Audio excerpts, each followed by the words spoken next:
به نام خداوند بخشنده و مهربان و بعد السلام علیکم دوستان گرامی. بینندگان ارجمند، اگر فضیلت و برتری آدمان وابسته به داشتن اخلاقی نکو، وابسته به انجام دادن آنها عملهای بزرگ و ستوده را باشد، فضیلت و بزرگی مکانها و زمانها محض به فضیلت بخشی خداوند عزوجل است. او خداوند آفریدگار بعضی مکانها را بر بعضی دیگر، بعضی زمانها را بر بعضی دیگر فضیلت و برتری می بخشد، امتیازی خاصه عطا می کند. حکمت از این فضیلت بخشی خداوند مکانها و زمانهای معینی را در این است که بندگان در چنین مکانها و در چنین زمانها رضای خداوند عزوجل را جویا شوند، طاعت و عبادت انجام دهند، اجر و ثواب طاعتهایشان افزون باشد و دعا و نیایششان مستجاب گردد. در میان ماه‌های سال بینندگان گرامی به جز ماه رمضان که فضیلت و بزرگی آن نزد خاص و عام معروف است، باز 4 ماه دیگری هست که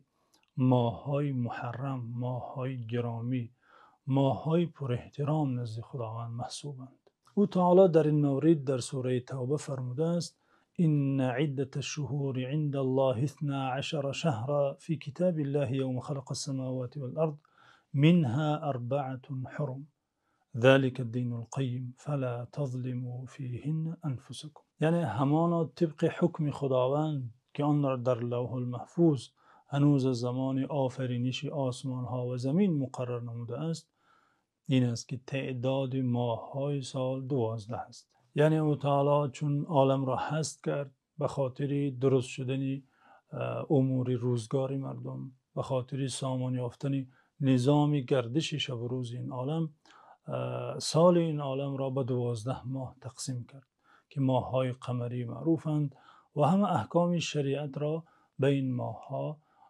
وابسته نمود. تعیین این 12 ماه از جانب خداوند عزوجل صورت گرفت و نظام گردش وقت زمین را به نظام آسمان، یعنی به گردش ماهتاب وابسته ساخت تا دست بشر به آن راه نیابد و یک نظام استواری پا بر جا تا آخر عمر این دنیا باقی باشد. در ادامه خداوند عزوجل فرمود منها 4 حرم، یعنی از میان این 12 ماه سال 4 ماه آن ماه‌های محرم است، یعنی دارای حرمت مخصوص، ماه‌های گرامی و ماه‌های دارای امتیازی خاصه نزد خداوند است. آن 4 ماهی دارای احترام خاصه و دارای امتیاز، ماه‌های گرامی، ماه‌های محرم، رجب، ذوالقعده و ذوالحجه است. ذلك الدین القیم، این است دین مستقیم الهی. فلا تظلموا فیهن انفسکم، گفته خداوند عزوجل در ادامه آیت: ای بندگان من، پس شما در این 4 ماه علل خصوص به جان خود جور نکنید، به خود ظلم نکنید، یعنی به گناه و معصیت دست نزنید.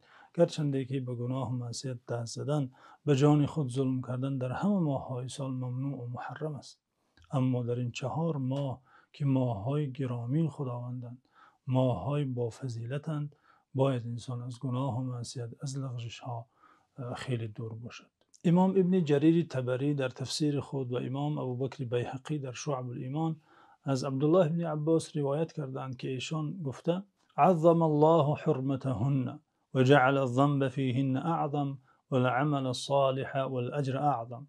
یعنی عبدالله ابن عباس گفته خداوند عزوجل حرمت این 4 ماه را بلند نموده، عقوبت گناه را در آن شدید نموده، اجر و ثواب عمل صالح را بالا برده است. از تابعی بزرگوار قتاده نیز روایت شده که ایشان گفته: ان الله تعالی یعظم ما شاء فعظموا ما عظمه الله. خداوند عزوجل از آفریده های خود هر چی را که خواهد گرامی می دارد، منزله و مقام خاص عطا می کند.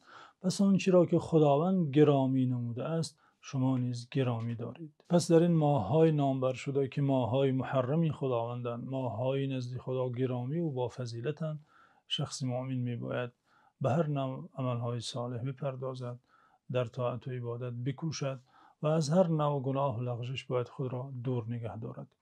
از جمله عبادت‌هایی که در ماه محرم علی الخصوص در 10 این روز انجام داده می‌شود، روزه‌داری روز عاشورا است، یعنی روزه داشتن روز 10 محرم که امسال به 16 ایول برابر است. روزه داشتن این روز یعنی روز عاشورا سنت است. پیامبر صلی الله علیه و سلم این روز را روزه می داشتند و یاران خود را به روزه داشتن آن توصیه کردند. در حدیثی که در صحیحین آمده روایت شده که پیامبر صلی الله علیه و سلم چون به مدینه منوره آمدند، هجرت کرده از مکه به مدینه آمدند، دیدند که یهودیان مدینه روز عاشورا روزه می دارند. پرسیدند که چرا روزه می دارید؟ گفتند هذا یوم صالح نجى الله فیه موسی و بنی اسرائیل من عدوهم. این روز است که برای ما روز نیک است، روز فرخنده است. هر سال این روز را ما به روزه داشتن جشن میگیریم. پیامبر صلی الله علیه و سلم گفتند فنحن احق بموسی منکم. ما به احیا نمودن این روز، ما به پیروی از موسی و گرامی داشت روزی که خداوند او را پیروزی بخشیده ارزنده تر هستیم، شایسته تر هستیم که این روز را روزه داریم. فصامه و امر بصیامه. پیامبر صلی الله علیه و سلم روزه داشتن و به روزه داشتن این روز امر نمودند. در حدیث دیگری که اون را امام مسلم از قتاده روایت کرده، پیامبر صلی الله علیه و سلم فرمودند و صیام یوم عاشورا احتسب علی الله تعالی ان یکفر السنه التي قبله. با روزه داشتن روز عاشورا امید دارم که خداوند گناه های صغیره کس را، یک ساله گناه های گذشته کس را مغفرت نماید. اینچنین در حدیثی که اون را امام ترمذی روایت کرده، نفری از حضرت علی میپرسد رضی الله عنهم اجمعین که بجز روزه رمضان کدام روزها من خوب است روزه دارم؟ حضرت علی میگویند من در حضور پیامبر صلی الله علیه و سلم نشسته بودم که مرد عیناً همین سوال را از جناب پیامبر صلی الله علیه و سلم پرسیدند، یعنی کدام روزها بجز روزه رمضان مرا امر میکنید، توصیه میکنید که روزه دارم؟ پیامبر صلی الله علیه و سلم به آن مرد پرسنده گفتند فإن كنت صائما بعد شهر رمضان فصم شهر المحرم.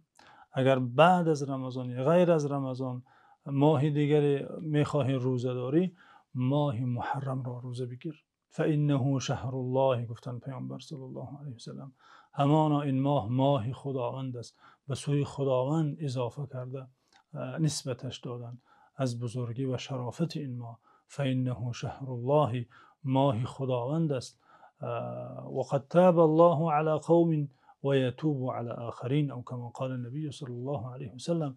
این ماهی است که خداوند در آن به قوم قبول توبه انعام کرده، بنی اسرائیل را نجات داده، توبه آنان را پذیرفته. و یتوب علی قوم آخرین، و توبه دیگران را نیز در این ماه خداوند میپذیرد. یعنی ماه توبه است، ماه برگشت به خداوند است، ماه انابت و نیایش و دعا و هر گونه عملهای نیک است.